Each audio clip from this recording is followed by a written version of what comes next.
Sa Aguego. Manayagawa ang nagdadaswan rin ako doon yung matatsin ni Zalade. And so now times come to begin the affairs of the day. This morning we're going to have a small panel of experts, and everybody's going to be able to ask like different kind of questions. You know, since there's a variety of speakers and different interests of the people, sometimes there are set things that people want to make presentations on. We were supposed to have Ryan Young, you know, he's a city councilor from the city of St. Anne de Bellevue, and he was supposed to be the moderator. So, but his father-in-law passed away, so he's like, he'll be here and he'll be out, and so he said we'll come out for lunch. So sometimes we have to work with that. So there's a few overall things that I want to say is that when it was come to seed saving and planting and so on. And so one of the things I have always encouraged people is to try to incorporate a lot of flowers in your garden. It's very important. And if you plant every year, like I have for many, many years, and a lot of here, you notice things that are going on around you, like in our environment. So I moved to the Mohawk Trail over 40 years ago, and because I want to have a large garden. At that time, the road wasn't even paved, and I remember when it would rain, there would be like maybe 1 million of those little frogs all over the roads. Now, after over 40 years, when it rains, I see 1 or 2, something not even any, you know. Snakes, I don't see any snakes, which is good for me. I don't like snakes, you know. So, butterflies, I don't even think I saw one monarch last year. A handful of bees, that's it. Birds, there are no birds. This last couple of years, I've been getting those vine borer moths in my squash. And I was thinking, after all the years I've been planting, I never had them, I never saw them. Then I began to realize, because all around me, every summer, there was like thousands of purple martins. And that's what they would do, they would just sweep them. Because if you ever saw that moth, they don't fly too fast, but you can't catch them, but a martin will catch them. So there are no martins, you know. There's no swallows, there's no sparrows, there's, you know, so these are challenges. And I think in the future, we were talking about it this morning, I think some of the conferences that we need to hold is about some of these environmental challenges and the things that we do to meet those challenges. I've been involved in meetings for seeds and so on for about 30 years now, and often in the beginning we would go and talk and we would say, oh, my grandfather taught me this and my grandmother taught me that, and all those things are important because those are all part of the story.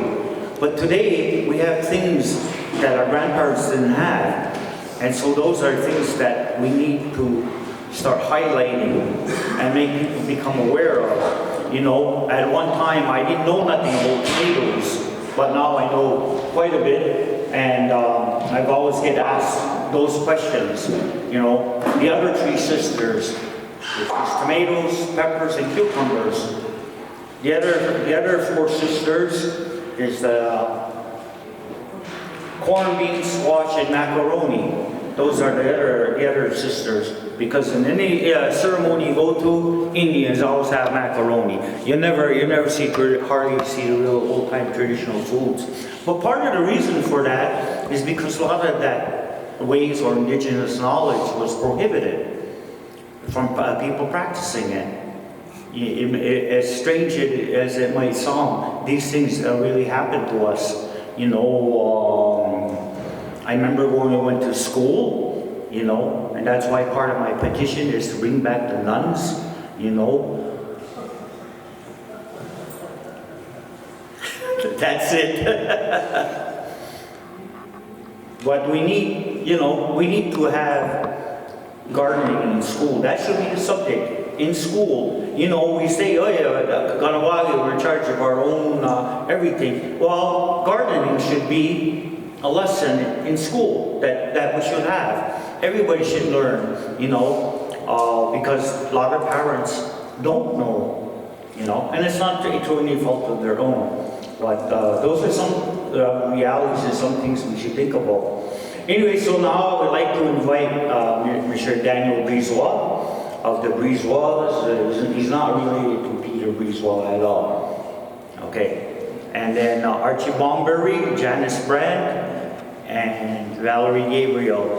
So the question is, what would I recommend for somebody to start growing? Yes. And some advice? I think the first thing I'd always recommend is, what do you like? What do you want to eat? What do you want to use? Is there something that's a medicinal crop or a tea crop or anything like that? Something that you're going to use in your own life is where I'd always start, because if it's something that you don't care about or have a connection about, you're not going to put the time in to weed it or do anything to it. I would also, and maybe I'm avoiding the question, I would also start small. I think starting small is always important. One plant is more than no plants. But if you had 5 or 10 plants, that might be less than just 1 or 3. So I think start small. If you really want me to give a crop, I think it depends what kind of garden you have. If you're in a container, something that is a gateway for a lot of people and gardeners is always tomatoes, peppers also. And I think if you were going to go for peppers, I would always look for early maturing varieties. We have a season that's borderline. You all know this, and so I think early maturing would be what I would aim for. So that's a few thoughts. I might have more thoughts, but I'll pass along. Okay. Are we on? Come on. Okay. Well, when I first started planting and what I would say is you got to have a positive mental attitude, and if you don't have that, you got to start hanging around with people like a seed group. Because if you don't hang around with those kind of people, if you hang around, I'll give you an example.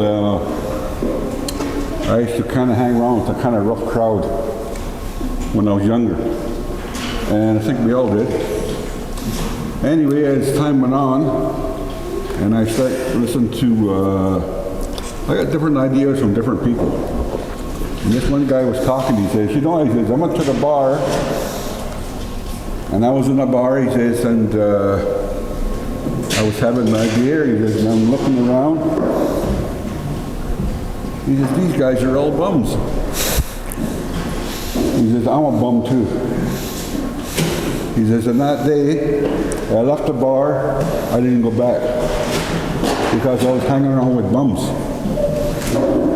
And these bums, all they did was drink beer. And, just bumming beer and didn't have a positive mental attitude. So that's a main thing. I realized that way back, you got to have a positive mental attitude to have to grow stuff. And you're always having good thoughts about stuff. And that's about, I would say that's the most important thing when you have that. You have to get that right way of thinking for yourself. And it seems like if you have that right way of thinking, hang around with them kind of people, things will start improving and start coming to work. It's like a magic, it's magic, but it's I don't know how to explain that. It's like all of the Creator's world, what the Creator wanted us to do. Because that's our duty. That's our duty is to plant and grow, sustain the community, and help people, help our families and our community. That's what our farming was all about in the home way, family, and our communities. So that's one of the main things you should get your brain, get your head on straight, and things will work a lot better for you. Then you got to learn how to plant. Right? You got to learn that, and you're going to make a lot of mistakes. So it's all a part of growing up. You know? So would we learn or would we remember? both. Right? So you're gonna grow up. You go through, I think the old guys would say, you're gonna grow up, and you're growing up from your little kid. Man, even if you're my age, you're still growing up because things will happen to you and they'll make you grow up again. A bridge to another part of your life. So, and just planting, and they'll just go on. But I think that's the main thing I would say is hang around with the right people and things will go a lot smoother for you. Mona.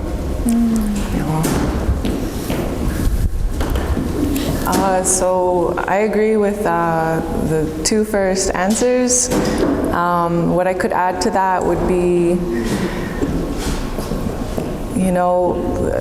farming or growing plants, it is an individual journey, but what I found was, as satisfying as it was just to be by myself in the field, it was equally satisfying to reach out to family, and oftentimes it's family that you don't think would be into that, and it's sometimes those rough people that are really good with being outside and working with the land, and they have so much to offer because they haven't lost that connection with the life around them. So it would be to connect with family members you wouldn't have thought of ever connecting with. Also, it would be to do some volunteer work in other organizations, or other, go ask other people if they need help in their garden or fields. And that would be a really good place to start, because I've learned a lot from working and volunteering with other people. And yeah.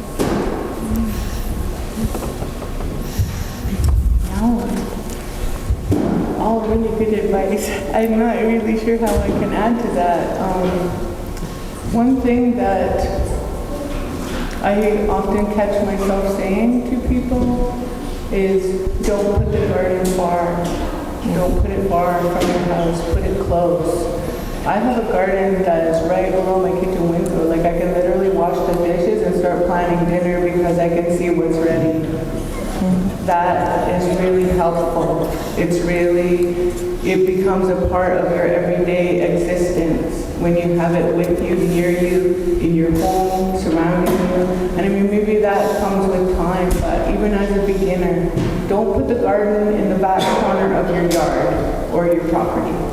Put it as close to your house as is suitable in your environment, or even at the sides of your house, or whatever it takes to get those plants close to you so that you can observe them, so that you can interact with them as much as possible, because those gardens that are in the back corners of the yard, guess what happens to them? They become a pile of weeds and get mowed down later, Yeah, because someone told me a few years back that they're living, they're alive, and they want that interaction. You don't put your best friend in the back corner.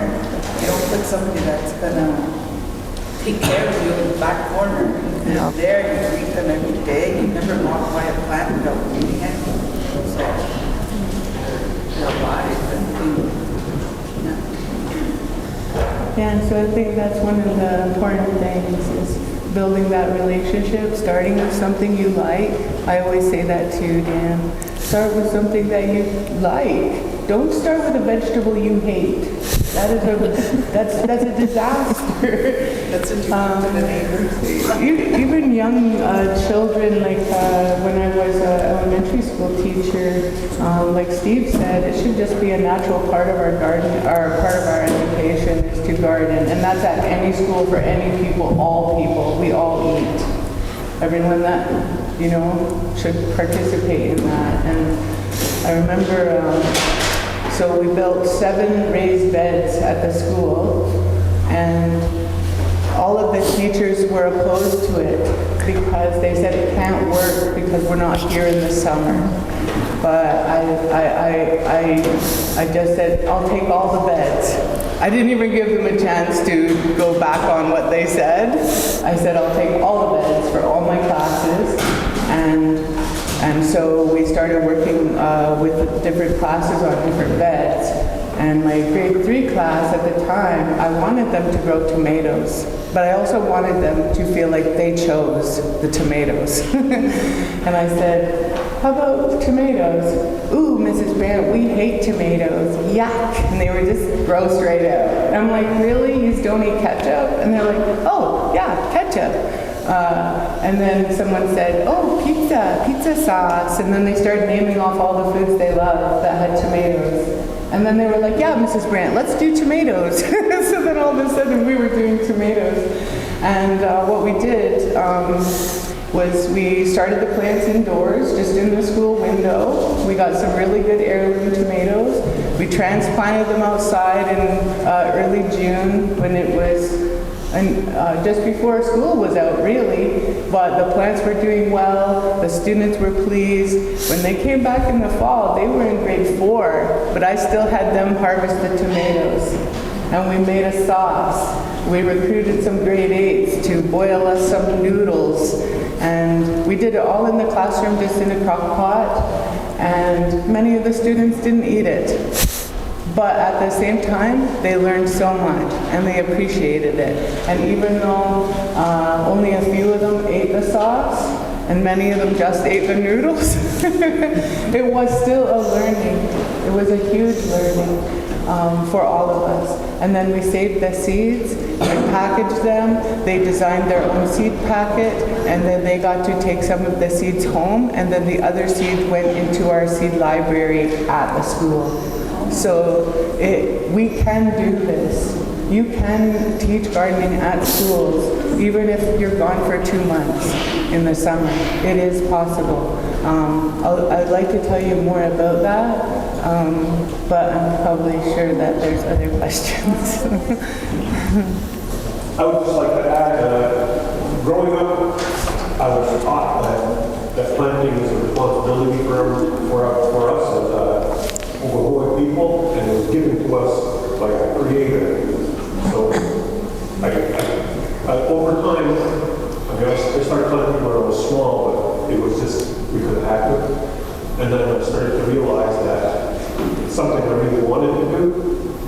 In addition, what I learned, and I tell people this all the time, you know, planting is honoring the Creator's wish for us as a responsibility.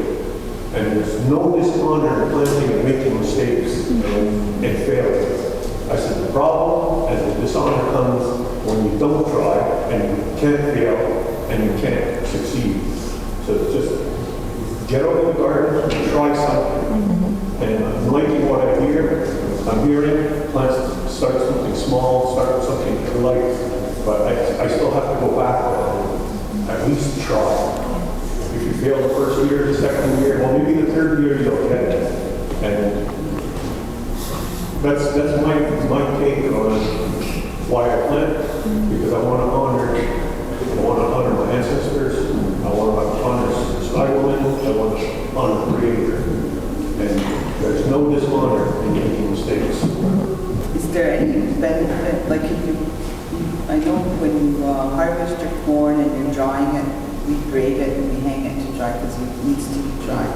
But is there any benefit from leaving it in the braid, or at some point you take it off and jog it or preserve it? What is the common practice, or do you just leave it hanging in the braid? From experience, watching what the old guys were doing, they braided it for it to dry, right, and to cure. So when we lived in longhouses, everything was propped up on the top. Then we had separate buildings and we propped it all up. So that was for drying. So that was to keep it that was our way of keeping it organized, right? So as I start growing and I start evolving, so we're evolving. So you got to remember we're evolving to make it work for us. So what I did was I built corn cribs. And what I realized is you got to make sure you get all the husk off of it and store it in your corn cribs. Because the husk is good if you're going to, because we used to use the husk to make mats and certain stuff, right? So we would save the mat and take the corn off, then we'd make mats with that stuff and different stuff with it. So, but the husk is a danger. It's like a drawback. You don't store it with the husk on or nothing. And you keep it in your corn crib. And then also you got to clean up your corn crib because bugs will come. I had very good luck when I started. I had no bugs getting into my corn. Somehow them bugs discovered my corn cribs and they start getting into it. So, and another way, when I saved it on a cob, if it got a little bug infection, I could shell it off. So now you got your corn cured. So you want to shell it in your storage. What I do is for storing that I'm going to save for seed, I got seed that's 25 years old in a chest freezer. So you can also use that for corn or beans, mostly all seeds, because you're keeping the suspended animation. You know, like that big mountain in Switzerland, they got that glacier or whatever, they got seed in there. Well, that's the same idea. But I'm keeping my seed. So I had a real bad year in 1992. It rained, had real big cobs, and I lost the whole crop because I couldn't get it off, and I had no seed. From learning again, my girlfriend, my secret love, Mother Nature taught me another lesson. So you're going to find that my girlfriend, my secret love, is going to kind of get after you once in a while. So you'll have to get kind of emotional because it can be a very tough time in your life. Lose your whole crop, right? Yeah. So you had to roll with the punches. That's what I can say. So anybody else want to add to that? Janis.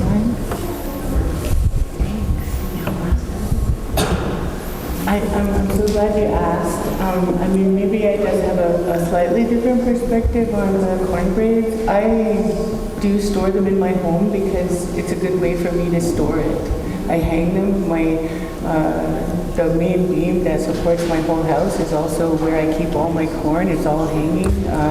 But I also do, as it gets older or aged, sometimes I start shelling it because it's just getting like dry, right?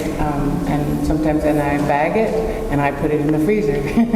And that's like a holding spot for, like what Archie said, it sort of suspends it for either when you're going to just use it or when you're to wash the corn or to store it. But I like the braids.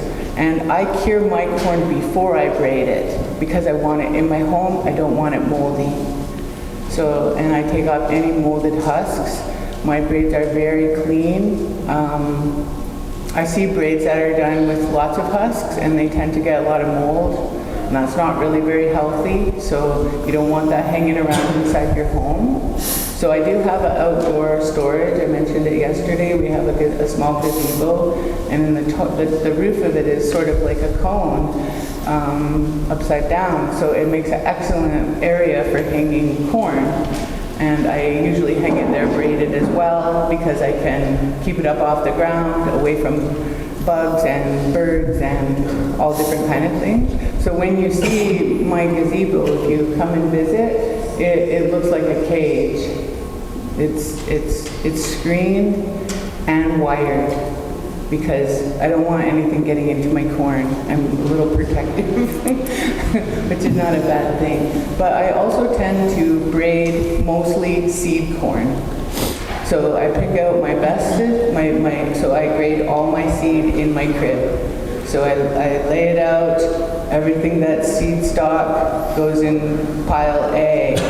Everything that's stuff that I feel confident to share with other growers, that they could have a good shot at producing what looks like A, That's the stuff I share. Pile C, that's usually, I think Archie called it the ugly ones last night.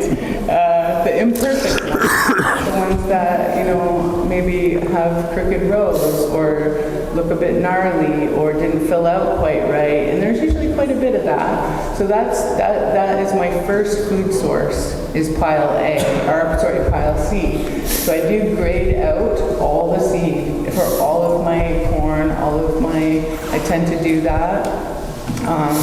But like I meticulously create the braids of the seed corn to keep those aside from, and then everything that is considered eating quality is usually in my crib because it's loose, it has no husks on it, and that's kind of how I work with it. I don't know if that's helpful or answers, but the other thing I was taught young, and so, and I think there's different reasons for this, is, so my father, he never shelled the corn until they were ready to plant it.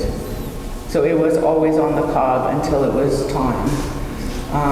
Nowadays we shell it partly because it's easier for distribution and different things, putting it in packages. But the asset of having the full cob is you know exactly what the parent looks like, and you know exactly what you're trying to replicate in your garden experience. So that is the advantage or benefit of seeing it fully on its cob. And to even see the shape of the cob. Is it a shouldered variety? Is it just a skinny straight cob?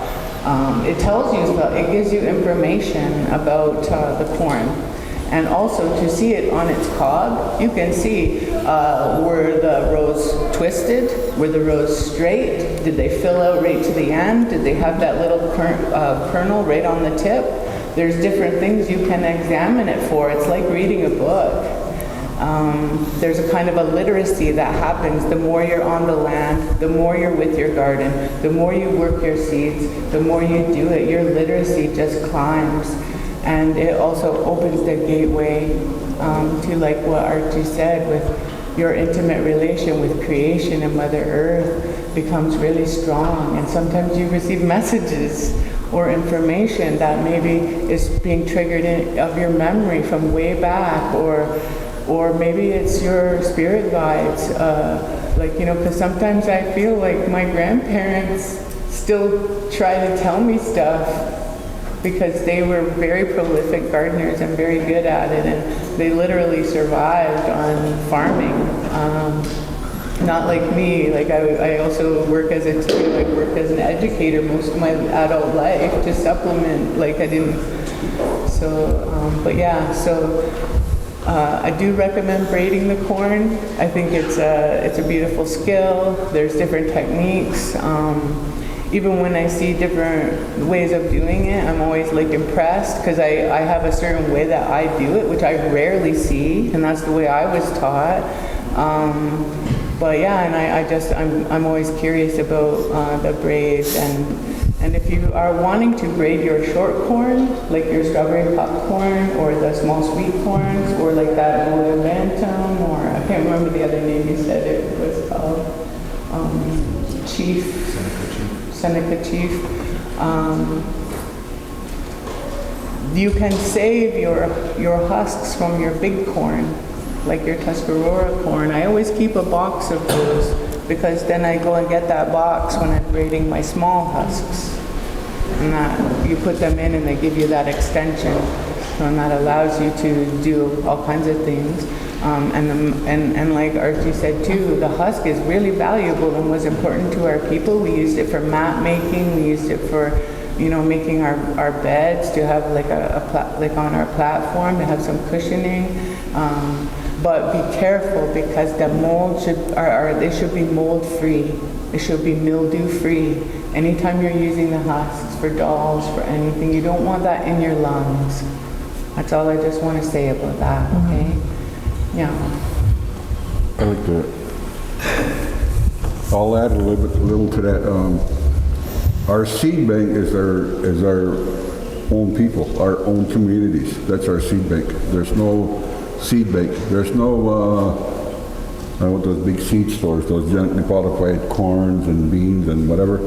like Pioneer or whatever they are, that I was asking, where's your seed bank? I said, it's in my yard, it's in my home, it's in my corn crib, that's my seed bank, where I get some from other communities, right? That's my seed bank, like the beans, the corn mostly, because there goes no other seed bank but the corn.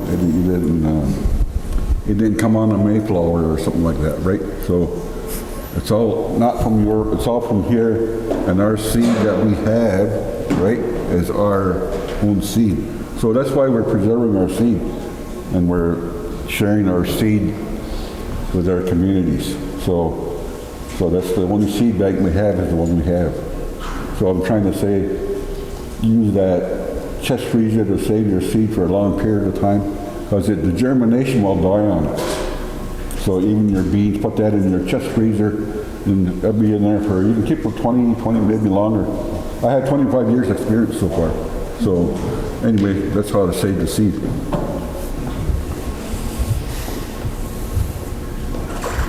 So you just touched on having our own seed bank, where we all have our own seed bank. Is there an issue, because I plan certain things to create seeds to be able to share. Now, am I running into any problems?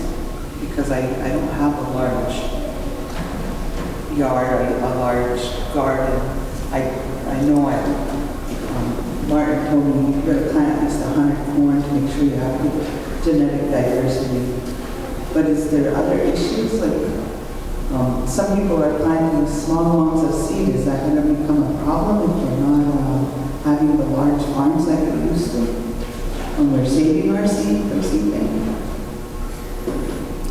We try to aim for 250 that's what's recommended for corn, for the genetics.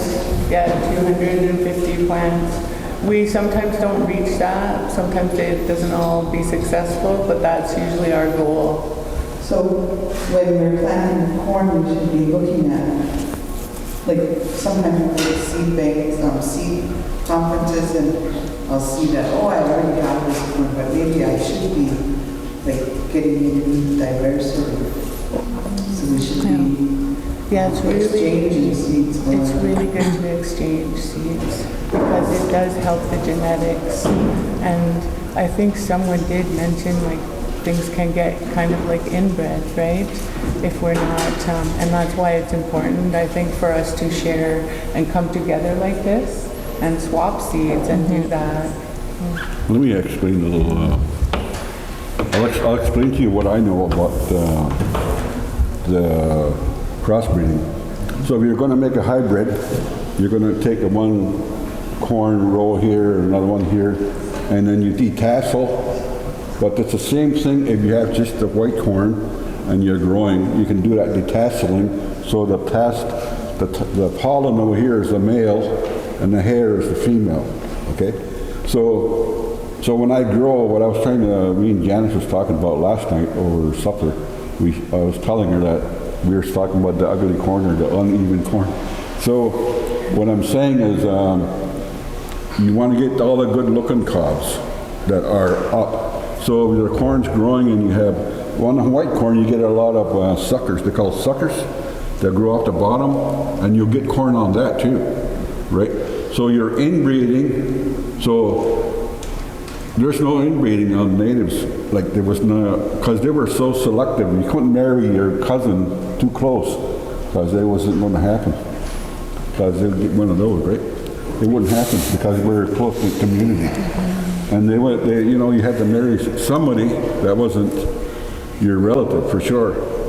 Like the old folks are really, so those, I'm just telling you, there was no inbreeding in our communities. So they were very strict. So it's the same thing with the seed, that you use only the good cobs and that the pollination is open pollination, but you all select the biggest cobs and the most uniform, and the lower cobs that come from the suckers or that's all deformed, you wouldn't use those. That's how you keep your strain strong. And then if you notice in the white corn, there's probably, you might even get And my corn, I hang out like 5 different breeds in there. It kind of comes back out. You were was you talking about the hybrid. the hybrid corn or beans or whatever you? Yep. So after you grow those back out, they'll go back to their original family, right? It's the same thing with the white corn. Even though you're selecting that really nice cobs and everything, eventually you'll see in your field, if you're picking it and everything, you'll notice a lot, if you're picking it by hand, braiding, that you get a lot of strange looking dewormed cobs. Some will go from 8 row to 6 row or 2 row. Like, and some even have 10 row. It's in the genetics. But you try and keep going back to that original best looking corn that's 8 row. So you keep, you're always working to save to grow the best and out of your crop. So it keeps more uniform. So I had a lot of, over 40 years, I had a lot of strange experiences. So you learn a lot. I can't explain it all today, so get growing and you'll learn. Another question, I don't know if anybody has a question, but are we all 8-row corn? Is it always an 8-row corn?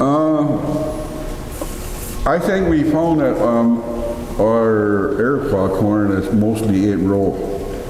Well, I'll give you a little story about that too. I grew up flint corn. I seen this flint corn down in, I don't know where, I was going to someplace. Anyway, we went to this place and this guy had some beautiful corn. I guess it was from Mexico or I don't know.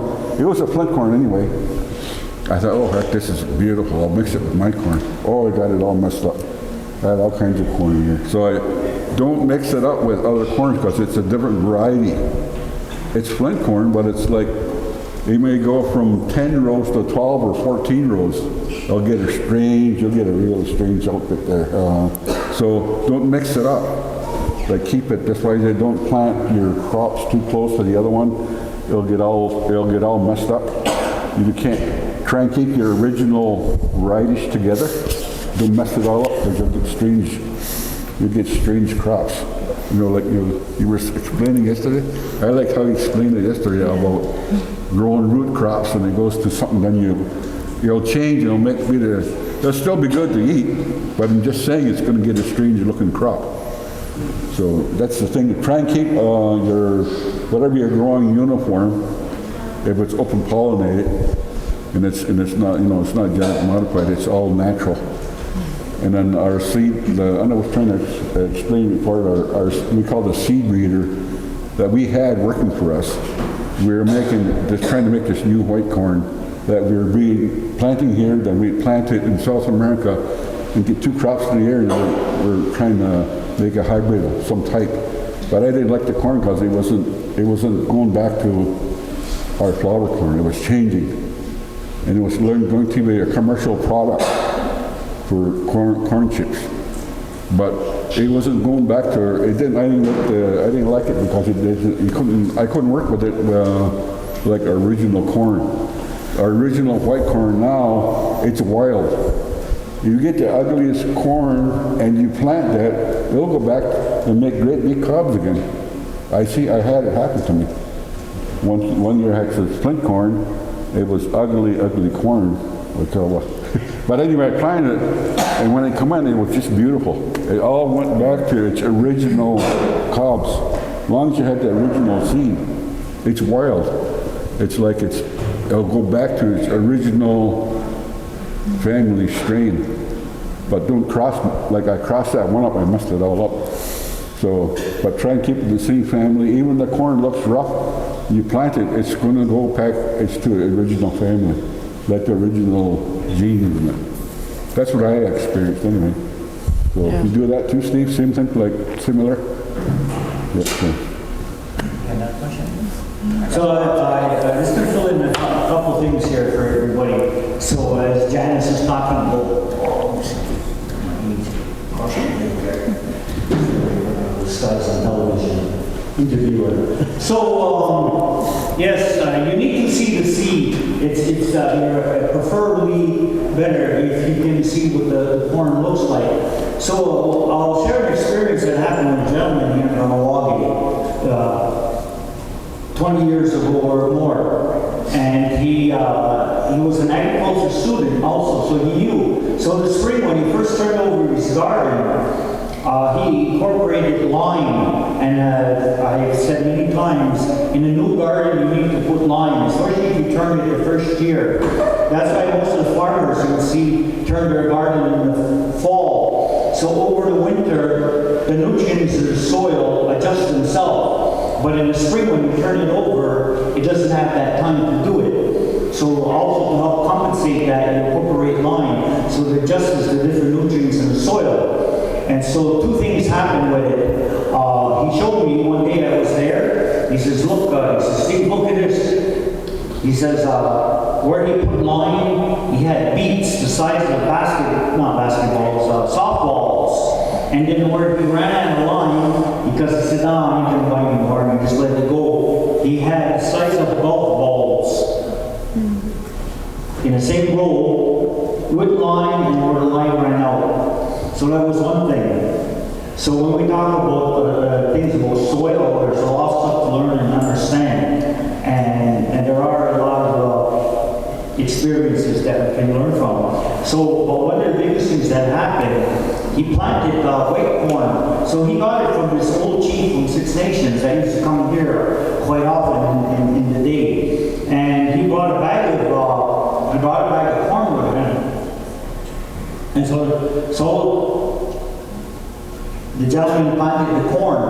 So in the fall, he saw the corn and he was really kind of disappointed because the way the corn grew, it was like all the same seed, but it was really like a mixture. And so I asked him, did you see the cobs? And he said, no.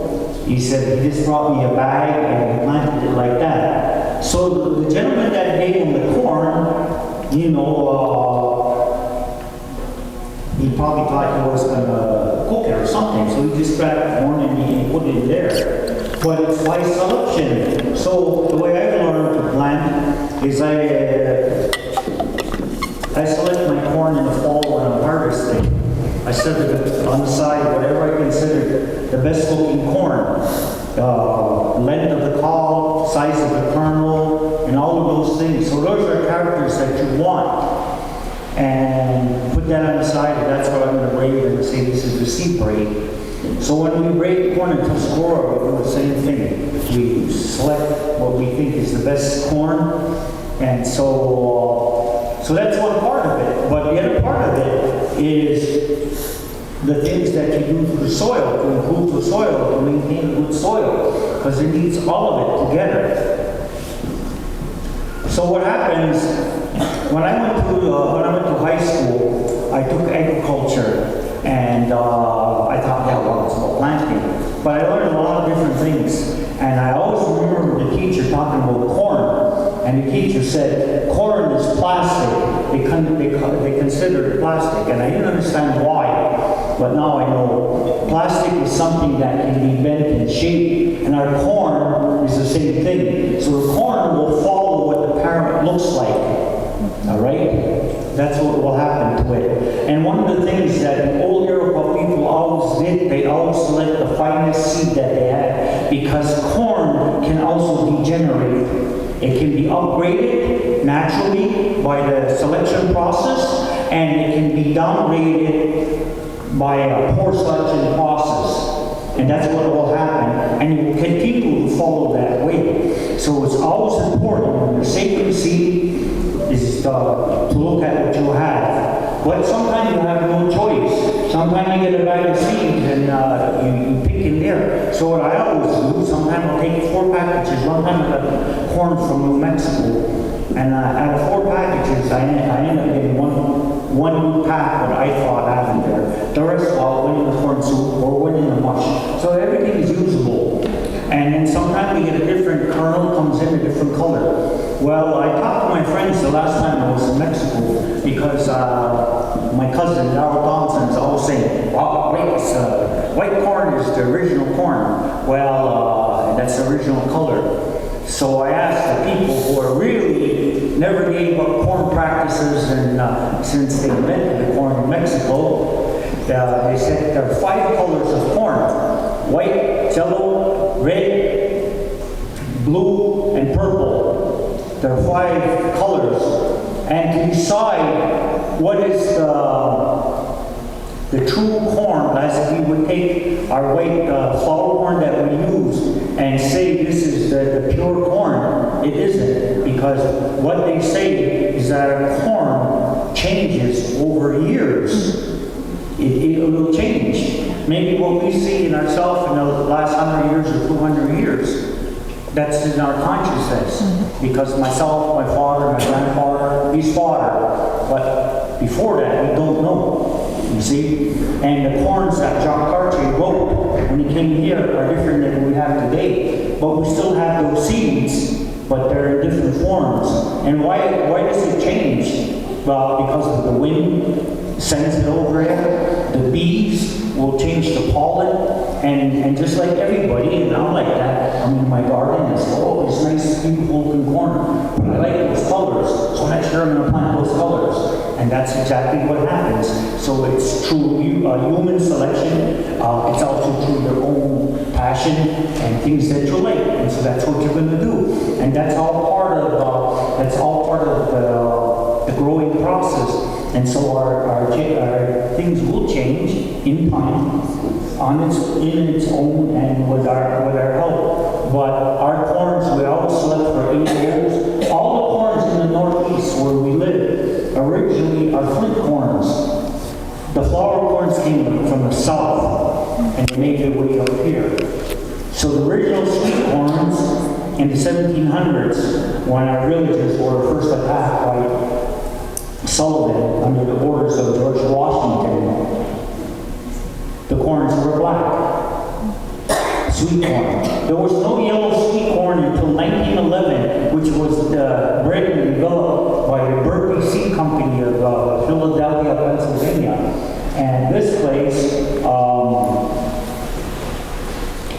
they make the yellow, and it's called yellow bantam. But since then, corn's become everything else. Sometimes it doesn't even taste good. So over the years, I've done different workshops, and one of the first workshops I ever used to do was called the homicide of gardening. So you have herbicide, pesticide, chemical fertilizers. After you just all that, you have homicide. So potatoes, if you grow it yourself, it's one thing. But potatoes you buy commercially are totally like eating cardboard. So I remember when kids were small, I always had potatoes, and my wife made potatoes every day, and the kids would eat them. And so one time, we had no more left, so I went to go get some potatoes somewhere at the market. And then the kids even noticed, they said, "Stop, what's wrong with these potatoes?" So in a month of age, they could tell the difference. So there is a difference in growing your own food and so on. And all these stories are important to remember and share them. So we have a great panel here, and we need some other questions from the audience. I plant the garden, and I'm trying to do no-till. So I haven't tilled the garden now for maybe 5 or 6 years. In the spring, I just take a broad fork just to loosen it up a bit, because I don't want to kill off all the good bacteria that's in the ground. But at what point do I have to let that earth rest to rejuvenate? Because I'm not getting, I guess, good composted material down, lower down. It's always at the top, maybe 2 inches. And is that okay to keep it up there? Yeah, go ahead. Sure. So I'm not a no-till specialist, but I think it can be okay to keep the organic matter up on top, because if you, like, you probably have a lot of earthworm activity, and that there are creatures that are going to be bringing some of it down. And I think a lot of the roots do stay still in the surface. So I think as long as you are adding organic matter, I don't think you have to worry about getting it down deep. And I think your garden will tell you also how it's doing. And if you're still getting good yield, you're still getting good vegetables, then you're doing something good. And if things are getting worse every year, well, then that's a case to maybe think about it. But the first thing I would just check is, are you adding enough organic matter? But I don't think that tilling is necessary to get that fertility down low. It might sound crazy if people say I am crazy. If I go out in the evening, say a day after it rained, you can actually hear the night crawlers on the ground. And you tell people that you can't, earthworms don't make noise, but if you're there, you can hear them. Did you want to say something? I'll tell you, I can tell you my experience with my girlfriend, Ayun. I never knew Ayun. Ayun's older lady, and she's passed on. But what she did was, she says, Ayun's here again. She wants something. I got to get in. I got to go with her. So she took me to a biodynamic farm, and there, I'll tell you what they did. What they did was they got a horn. They call it horn manure. Maybe you heard of that. They put the cow poop in the horn, and they bury it in the bushes somewhere, and they leave it in the fall till spring, and they dig it up, and then that manure that's in the horn is black. Then they dig that out, and they put it, and they save that. So that stuff there is, that's all those microbes have gone in there, and they're living in there.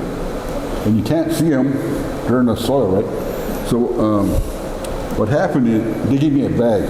So I'm busy, I'm doing everything. I had strawberries. And what I did, I put it, they said, don't put it in the sunlight. I said, okay.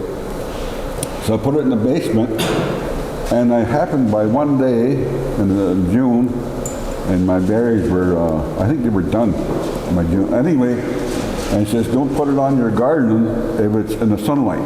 So it was raining that day. I see this there, there's that stuff. So you can make tea out of it, like a solution, and put that on your ground, and it helps the ground work. So anyway, I just took this and I sprinkled it all over my garden, my one plot, big as this building or more. Anyway, and the straw I put on there to keep the weeds down, and the strawberry patch was in lumps because the straw I bought and rolls grew stuck together, so it kind of come out in lumps.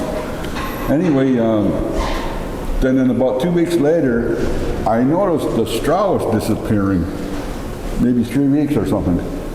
That's those microbes that were in that black soil eating up the straw. So that's how your soil rejuvenates. So you got to add soil to your, like good compost or something to your soil. So you also got to be careful with your compost. I bought compost, I put it in there, and I had last year I put like 500 plants in, and 250 died. But because the soil was too acidic or something what they had in the soil's good, but it didn't take, the strawberries didn't like it, they died. So that's the thing, you got to figure that out.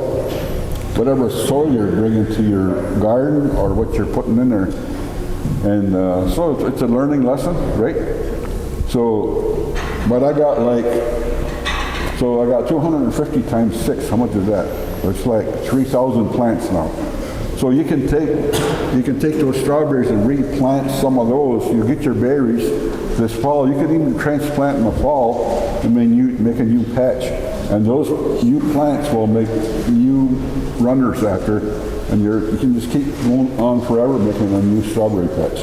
Or I'm just trying to say, like, your garden, your soil, I just what I learned from the soil, right? What you can do and what not to do and all that. So So you have a biodynamic group or something, go there and they'll teach you a lot of things. I'm doing too big land, too much area to try and, it's good in the small garden, but they do a lot of stuff about that, so that's what I learned anyhow. Yeah. Yeah, she's gonna. I have a question for speakers. I was thinking about this in the when we talk about terasuma, that's roots, right? They say, but is it really translated to roots, or is it something below the ground?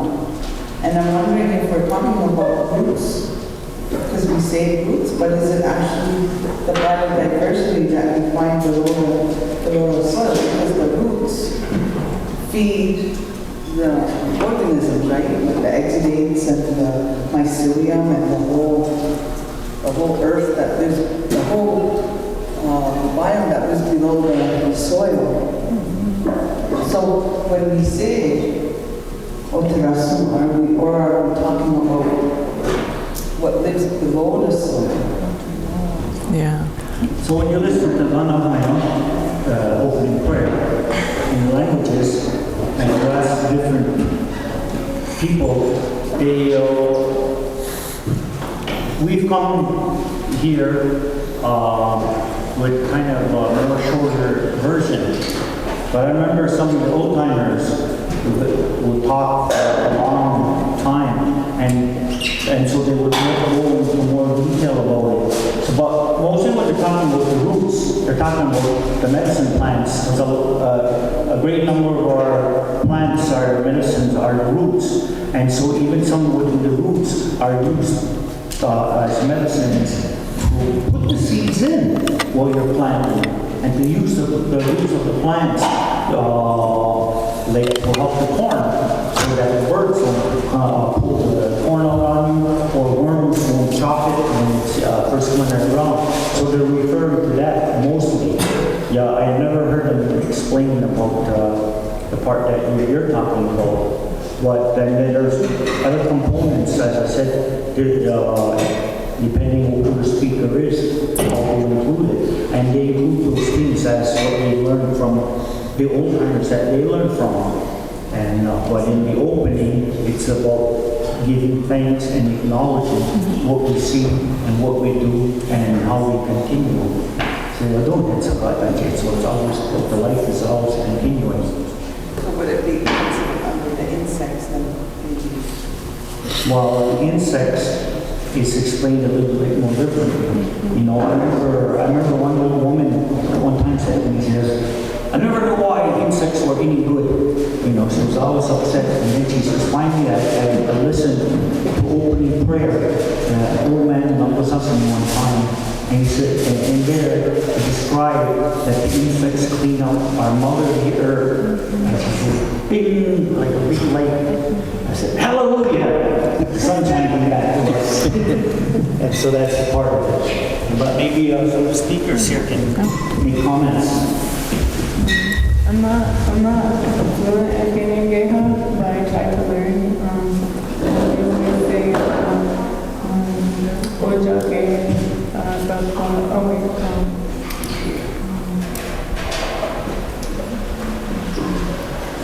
when we're talking about what they're asking, we say Ojake, I'm so sorry, I just lost it.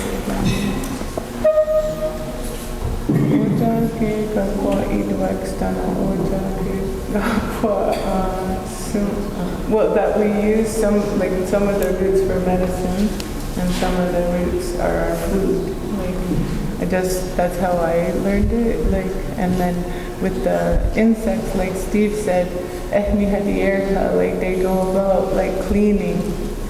And that's how I think of the soil and what's in it, and I don't know if that's helpful. And I forget the Gaha, I'm sorry. It came to me and then laughed. And I guess I got nervous.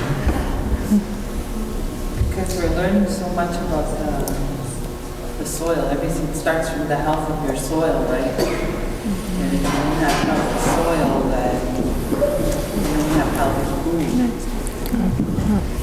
I'm just wondering if that was thought. I was just going to say, that's the same thing what Steve's talking about. When they call, I don't know, English way they call them the spirit of the plant that we're making medicine from. They say, I can only tell you in English because I don't know how to translate that kind of a word. So they're saying everybody come and help this medicine that's for them to cure them, to make them better. So that's what that, I don't know how to explain that to you. So person might not, their belief system may be different than my belief system. So that's what all I understand. Well, I can only explain it to you that they're calling, and like all those plants, whether it's we're planting or whatever, it's those plants that live someplace.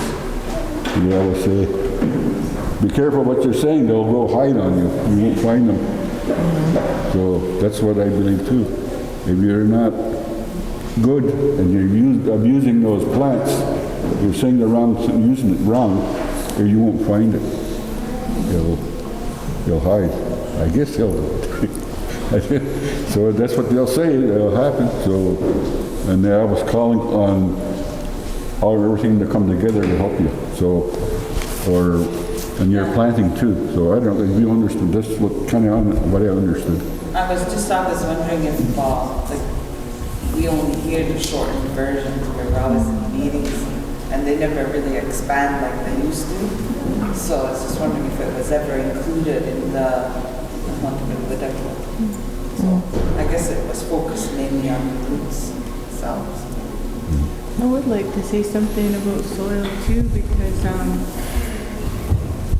where I am in Gandege, that farm has been in my family for almost 230 years, approximately. So, and it's heavy clay. Yeah. I feel like it's remarkable that we're still farming it. Do you know what I mean? Yeah. Like the soil, as long as you take care of it and have a good relationship, which I believe the people that came before me obviously did. I really noticed though when I took over farming certain parts of the farm where they had once grew tomatoes, like for a canning factory, the soil in the ground was super compressed and it only wanted to produce thistle, and giant thistle,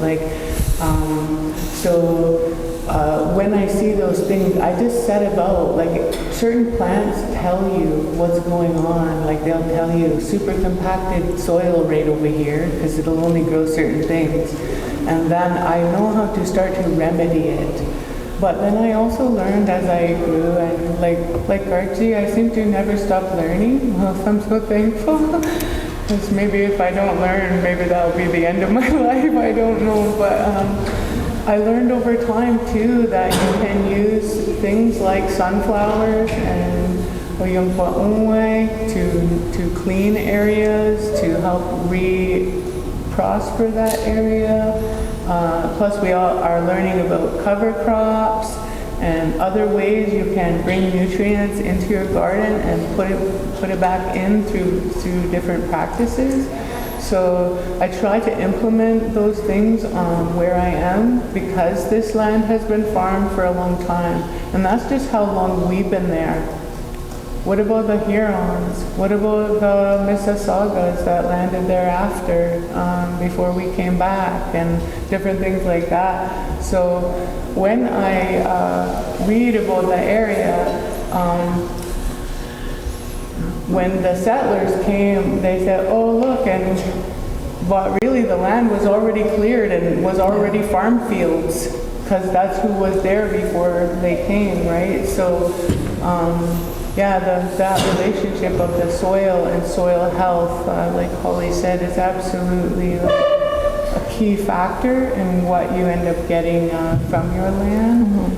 So, and I want my nieces and my family and the next generations to be able to enjoy some of what I've enjoyed.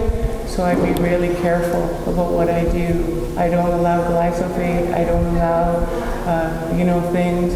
I've even tried to make sure there are no fuels on our property exactly, but it's hard to do. I mean, we sometimes have to. But recently, even we switched to a heat pump source, so we have no fuel coming into our property, because I don't want that kind of spill or pollution, and I'm even really nervous around equipment, because I've seen hoses let go and spray stuff all over the place in a field, and that's not what I want to leave behind. So I try to be really conscious and try to make as best decisions as I can. And I do like no-till, and I've been trying to, my father did a bit of no-till. I've been learning about it more.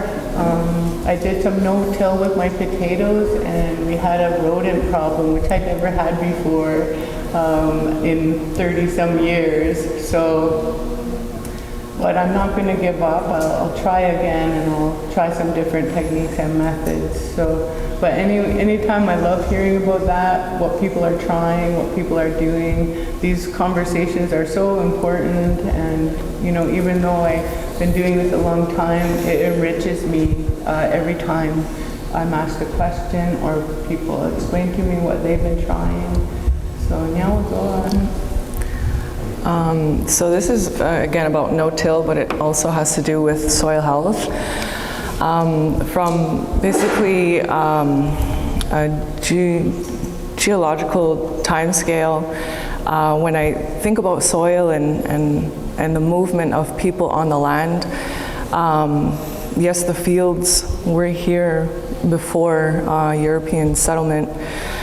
And so when I drive down the highway, when I was little, I would look out the window and I would say, wow, those are big fields of corn, that's amazing.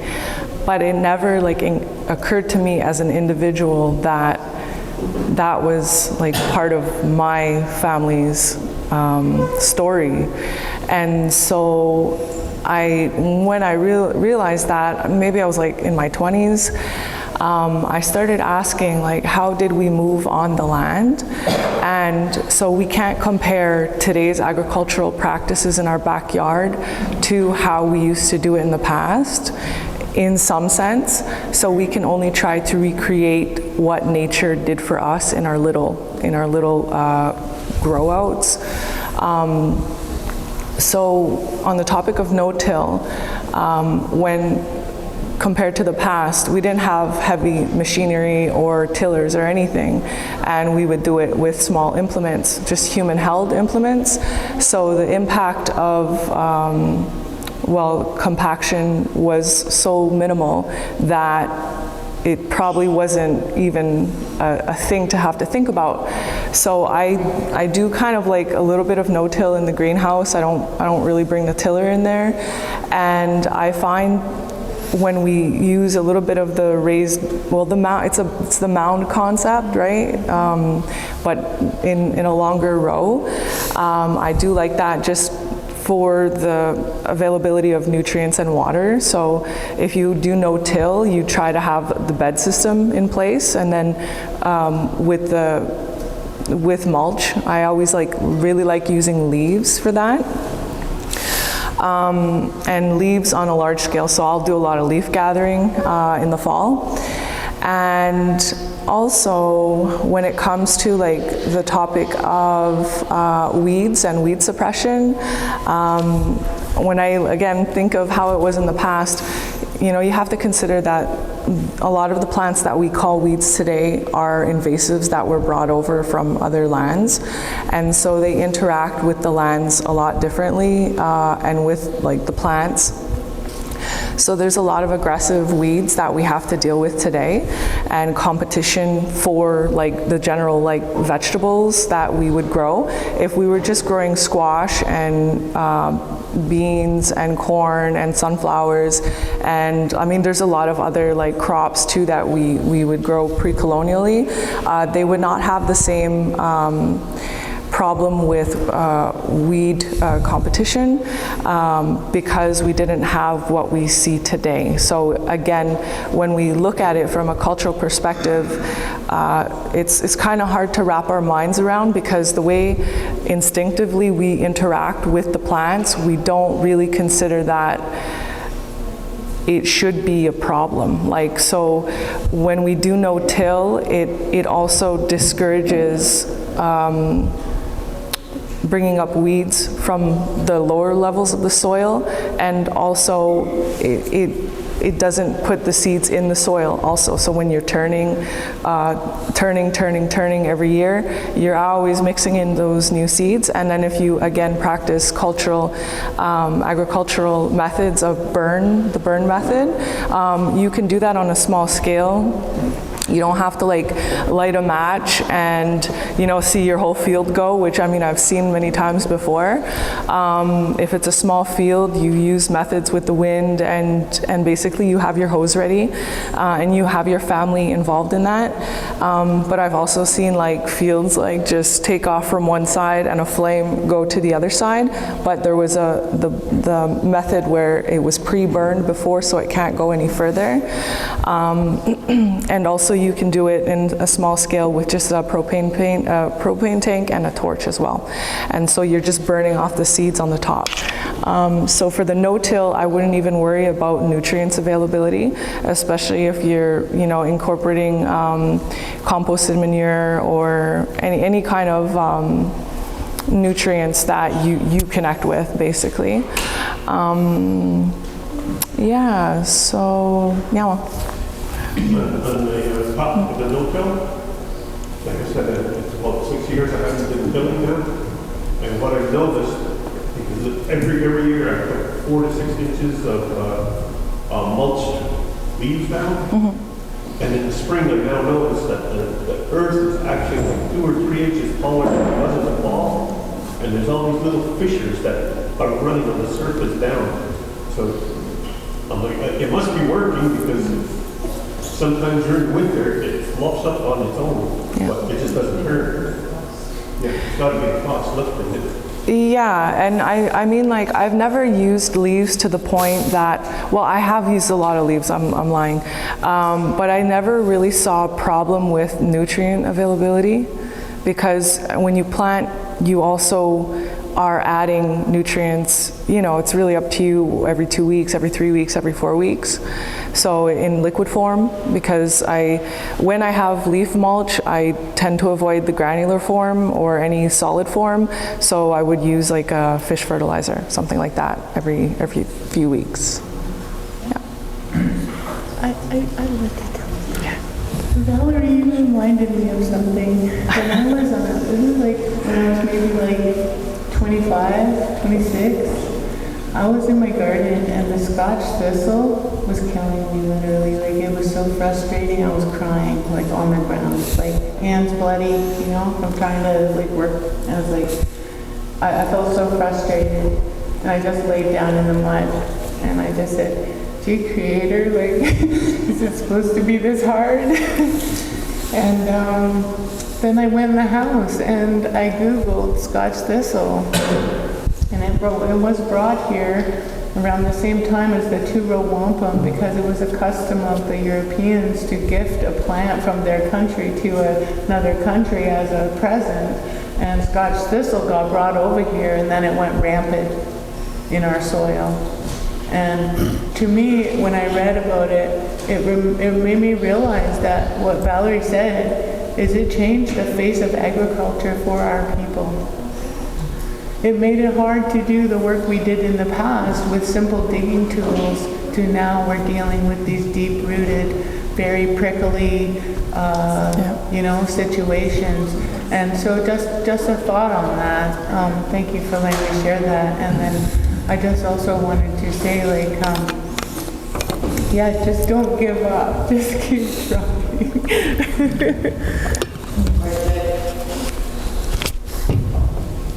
I want to ask, I got small, I don't need that. Single batteries for the plant. I use fish cuts. I'm a fisherman, I got tons of guts. My dad was a fisherman, not like me, sport. In the back of my house, we used to do fish guts. And now it's, we don't use it no more, but we still kill it with a big sport. And this is 10, 15 years, 20 years later. And I got 2 raised gardens, 8 by 12s. And what I do is I go from, I use topsoil. I go right to the bottom of the ground where the boxes start, and I dig in and put a layer of fish guts. I've got sturgeon, walleye, perch. I just layer it. So it's about 10 inches deep. And I do this every year. You know, so, what I am, it's all clay-based and walking. So I break that first layer, and then I put guts on it. Then I do all that. So my question is, year after year, when my dad was doing it, we always had whatever we were growing there, tomatoes, cucumbers, I always do so. In my little 8 by 8 balls, you just go there with a pitchfork and it's just like so fluffy that I didn't plant this year. I actually planted fish for garlic with the panelist there from the cheese. And my garlic really grew, you know, over winter, probably my first time. But when I started with my boxes, my son put corn in, Indian corn in winter, and they got so tall that they fell. They got about 12 feet tall. Because they couldn't really grab on, so I tried to put a bamboo in there to hold it up, and it would fall down. The front would fall onto my pool gate fence, and it was still growing in the corner. Even though they fell over, they kept growing, so they grew 10 to 12 feet high. So I'm asking, is what I do every year, I mean, it works for me. Is too much fish guts too much? When is enough? Or it's going to decompose anyway, because every year that I dig it up, they're mostly decomposing. So those little areas that I got, they must be like super feed, you know? And so that's what I try to promote to the community, you know? But everybody's going to buy, what do you call it, shrimp anymore. Whereas all they got to do is come to my house with a couple of buckets, or many of my buckets. I really went to the environment and all that for the benefit of the community. The people were at these meetings, Stephen was there at council meetings, you know, I'm trying to get something. Because my neighbors sort of get ruffled, and it doesn't help, you know, but they would just come and get buckets for small gardens, I'd help them, you know, but I'm not going to dig a hole for you. You know, I'll do everything else. But again, leave my garden year after year. Is it too much, or I'm going to do it anyway regardless, but I'm just asking, in the long run, it's a nutrient, it's being fed repeatedly every year. You know, you go to the small plots. I'll answer that, and anybody can add to what I answer. I saw your gardens when I went and helped you with that garlic, and I've been thinking about it ever since. With the way you have your gardens, they're raised up from the ground, right? So it's all on top. I started thinking like, okay, is it too much?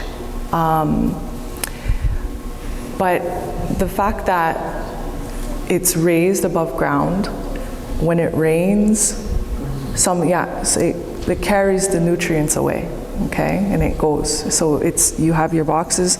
A lot of the nutrients, the liquid form, the nutrients that are movable in the soil will be picked up by the water, and it'll go away into the other areas. And then secondly, if you're including the bones and all that too, right? What? Like the bones, the solid, everything. So those things are more slow release. They're going to degrade slower in the soil, so it's a nice slow release as well. So I would say like I've seen the crop that came out of there. I wouldn't say it's too much. You know, whatever you're doing, it works really well. And I encourage, you know, you go to the store, you buy fish liquid fertilizer for a lot of money. So you're essentially providing a service that would be really costly otherwise, you know. So it's good. Yeah, I took, so our trade, I got fish fertilizer, a lot of buckets, a truck full of buckets, and after that I went to my daughter's Taekwondo course. And then somebody came and spoke to me, and they looked in the back, and there's like the flies all over. They're like, "Were you at Dirts?" I said, "Yeah." I picked up the fish guides. I'm bringing it to my farm. So they sat there a little bit for about a week, and I said to the crew that I had, I said, "Okay guys, we're gonna dig trenches now." And so they were sweating like all day digging trenches, and I was like, "Okay, I need to get the fish guts in the ground." So I got in and I dug with them, and then when it came time to putting the fish guts in, I was the only one. They went all the way. They went all the way to the back. So if you can cover the fish guts in that form that you give, I mean, that's highly recommended. And also the animals loved it. All the dogs, they kept trying to go and eat it, and so my dog came home real stinky, but the smell goes away real quick, and it's just good. You know, sometimes it's the heavier and richer the smell, like the more nutrients anyway. So, but yeah, I really appreciated those fish guts, by the way. You know, like this year in the plant, we had tomatoes like the year before, and I didn't do nothing. I didn't do nothing. I dug up and I just put more guts, and then there was, I guess, tomatoes from the year before, 2 years before. So I ended up tomatoes all over the place, and they're about 7 feet tall. The tomatoes planted all over, you know. So it's pretty good, eh? Yeah. You know, so that's like I said, even if you have small little gardens, you know, just come and get the bucks, but return them. There's the capital area, you know, just gonna have it, you know, and it's free, right? I do all the work and not give it back to the river, or bring it to Clay Mountains and give it to the animals, you know? So we might as well utilize it to the best of, right? Yeah. Well, Get used to the smell. all I can say, I experienced some of that. The good soil, if you make your ground really rich and it's got a lot of that nitrogen richness to it, if you got to watch as you're growing it. So if you grow, my one late uncle, another guy, he's wanting to use his property because he had a pasture in it for a long time. Wasn't too much, maybe 3-5 acres, something. He says, don't plant beans in there, soybeans. He wanted to plant soybeans. So he wasn't listening. He planted soybeans. The soybeans never made no seed. They just wanted to grow. So that's the thing about the garden. You gotta figure out. If it's really rich, you want to plant something that's gonna corn is. You want to maybe put corn in there. So if you got it too rich and you plant something in there, I don't know, maybe radishes. It was too much for radish. I don't know. Maybe it's too much for beets. Maybe I don't know. I don't know the answer to all that. But I know if the soil is really rich, you don't want to put something there that it can't take it. All I want to do is grow. So you're trying to match the soil to whatever you're growing. Yeah, you kind of have to figure out your medium, like what you're going to put in there. So, you know, like when I first started, I had a weedy field and I plowed it all up and got it out, put corn in there. I had 8 feet high, and then I thought, oh, that must be good soil. So I'd put one more crop in there. Well, my crops shortened up by about 2 feet. Instead of 8 feet, I had 6 feet corn, and my cobs were smaller. So you got to know what you're doing. Like, don't good to rotate your crops, and don't. But if you're like you got your small garden, to keep adding to it, you can do more same crops in it. So you got to figure that out. What you're gonna it's all time and material. I guess as you go on, you'll learn. So that's what I learned. So, like I used to plant along the river there. I used to put corn in there all the time because that's flooded all the time. It brings the new soil to there and all the nutrients. So it didn't bother it. But I'm in the heavy soil now, so I rotate my crops now more. I let it go back to weeds or whatever, and then work it up, and then it rejuvenates itself. So, but if you put too much rich stuff in there, like that's real good, the fish stuff, the fish guts and all, that's good for it. But you got to make sure you put the right crop in there that can take it. They'll just put the wrong crop and they'll do the wrong thing. So when I tell you that, I think, that's about it. yeah. That's good. Okay. Right, lunch is being served on the terrace. So, I guess it's come to that time of the day that we might have to sing the farewell song. The farewell song I learned when I was a boy. Some of you that are my age group will know this song. And it goes like, now it's time to say goodbye. Come on. Let's keep on. So this is now, you remember years ago we did a big show with my dance troupe in here in Whiteface Mountain. They have summer festivals there, and that's where they practice in the winter for the Olympics. So I got up and said, now we're going to sing the traditional farewell song. So I got up and I started singing, now it's time to say goodbye. The entire audience was singing the song. So Is that the message? You don't have to go home, but you can't stay. I don't know. anyways, I just wanted to make a couple last comments about a few of these things. I often read a lot of historical things, and it's just amazing. I read the accounts where it took the soldiers 3 days to chop down their corn fields. Imagine that, 3 days. The soldiers were out there whacking away with their big swords, chopped down a cornfield that took them 3 days. Then they burned it. And they were upset to do that, but their soldiers said that's what they had to do. They thought, why can't we just take all this food and bring it back and give it to our people? But I think about it, it took them 3 days, and in those days, the way our people lived, they planted all that. They didn't have a tractor, they didn't have a tiller. They did all that. And it's amazing, you know, what our forefathers did. But working together with the land and in their environment. When they wanted new fields, they burned the forest, they took the potash in the soil, the leaves, all the organic material, nitrogen, everything that was in there. And then they used to put fish in the field. They have always did that. And Six Nations is the only place that I know of in the last number of years where they still did that. In the spring when the rivers were high, there was a certain kind of fish that came up from Lake Erie, and they gathered it up in big wagons and they put it in their big fields. So they continued that. And so that's really something. So there's a lot of things that our forefathers did, and there's still old-timers around who remember that.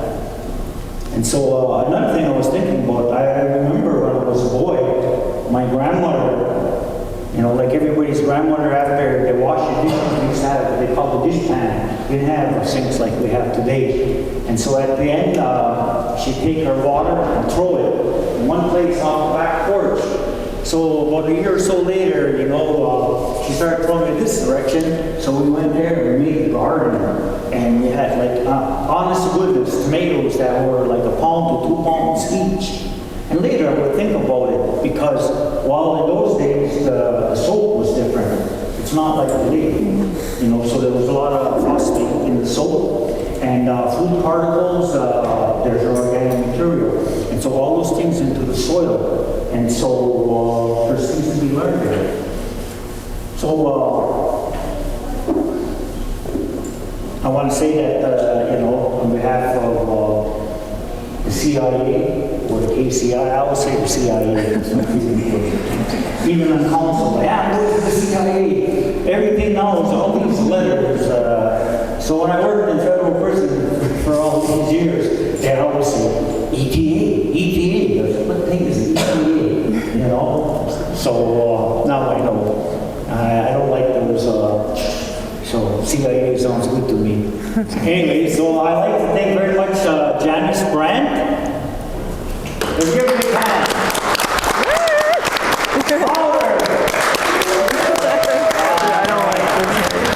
Valerie, Gabriel.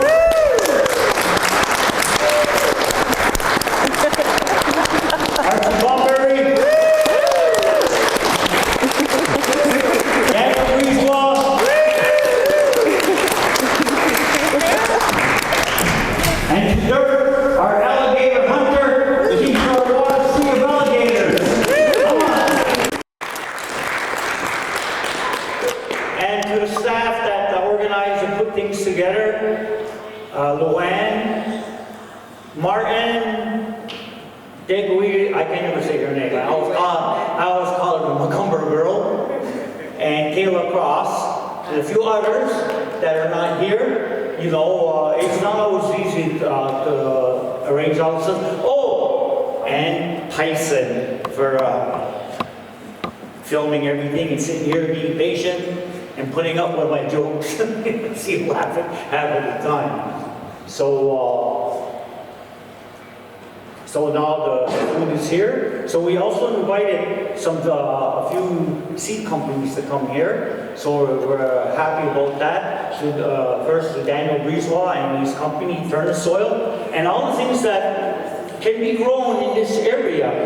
Long time ago, we would get seeds that who knows where they came from, you know. But now these are more local, more regional, and there's a good variety. And my friend in the back, I keep on never saying his name right, and I never say the name of his company correct. I always call his company Gia, Maria. And it reminds me of that movie I saw there. She was a model, Gia. So that's what I say. And Mahish. And he's got a beautiful selection of seeds. So have some lunch and visit the seeds. And I think they were announcing that it was like after lunchtime, like a seed sale. And there's other seeds that are here. The seeds that are here are just free. They were given, donated.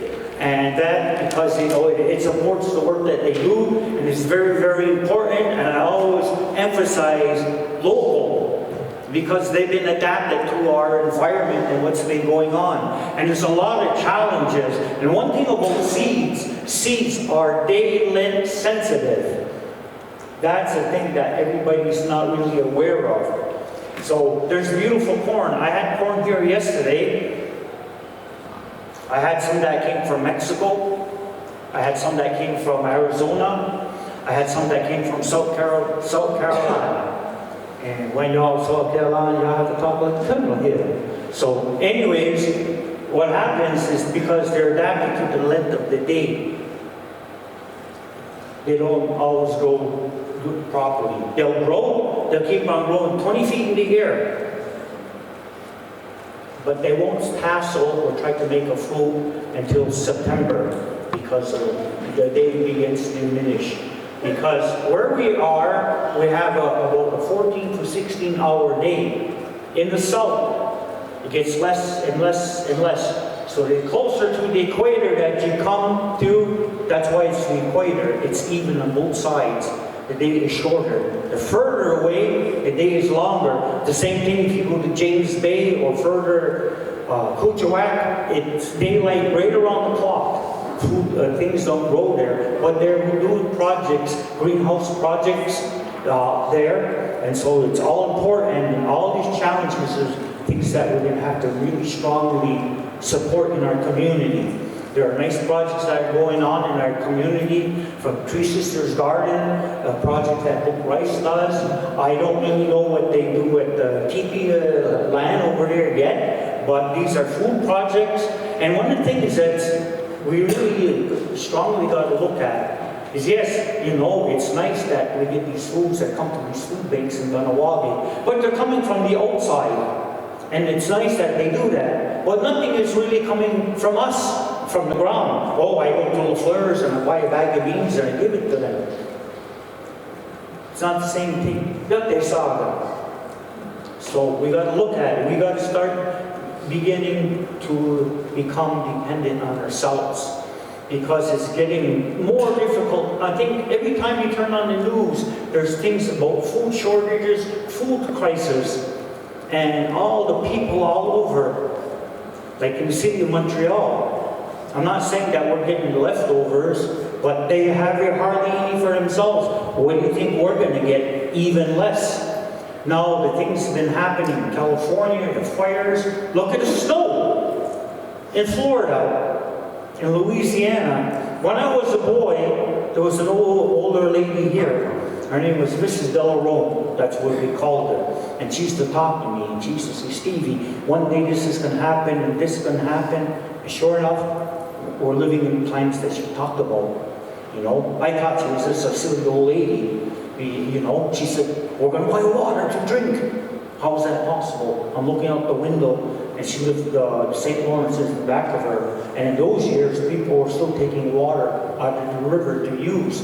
They might not be drinking it at that time, but they washed, they did all kind of things with it. You know, I used to see the old guys go around with the big barrels of water. They were selling it. And in the afternoon, you see them driving around with a bottle of beer. That's the way they lived a long time ago.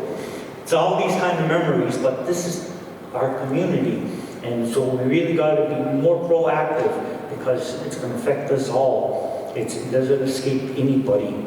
And we have the opportunity, we have access and resources, good neighbors that have information. We have good seeds. We have seeds that are produced here. We have other varieties of seeds here that, because we don't only eat corned beans and squash, you know. Here in Ganawagi, they make a different kind of corn soup. You know, it was influenced by the French. There's carrots. Carrots, it's not indigenous. Turnips are not indigenous. Onions are not indigenous. All these things came from Europe. But we use it, we share, we enjoy it. You see? Cabbage came from Europe. And we put that all in our corn soup. So I always wonder, what did we have in our corn soup before we had all these things that were brought to us? Sturgeon. So there you are. So just a very quick close.